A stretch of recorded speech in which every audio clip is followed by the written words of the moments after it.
this is part 2 to the hamburger press that I bought at part 1.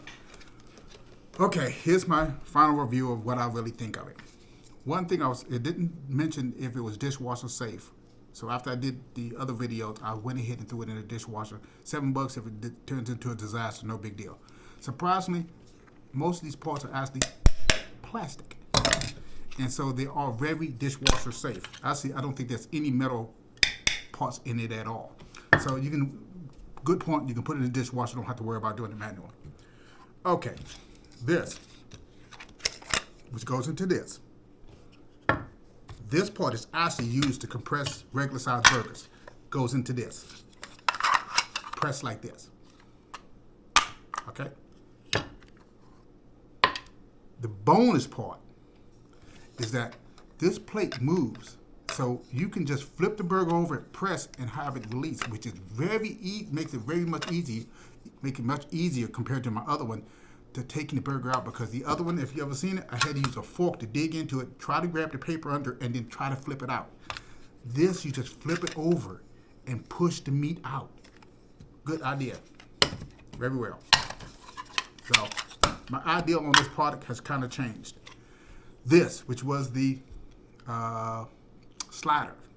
Of course, that goes into there. Same principle.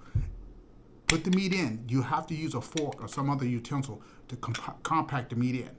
Once it's in there and compacted, you can use this plate that moves, flip it upside down, whatever you're going to cook it in, and push the meat straight out, and the meat to come out. No, I thought this wasn't going to be as good as I expected. Actually, I'm quite impressed that it works as well as it does.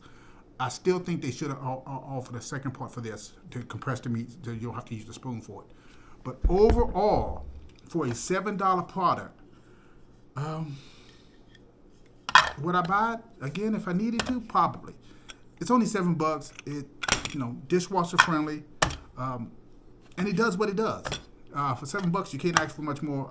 Like I said, I'm impressed that it did the things it did, and after figuring out exactly how it all works, I changed the rating. It's no longer, I wouldn't consider it a junk product. I would give it closer to maybe a 6-7. Is nowhere near a 10, but 6-7 is usable and functional, and of course it's dishwashable. So that is my part 2 of part 1 review on this hamburger press. Do you take it or do you buy it? Yeah, well, if you want to make interesting treats and stuff for the family, I would go ahead and get it. It's only $7. It's not going to put you bankrupt you or anything, and it's functional. It does what it does for $7. So until next time, family. You take care of yourself, okay? Happy holidays.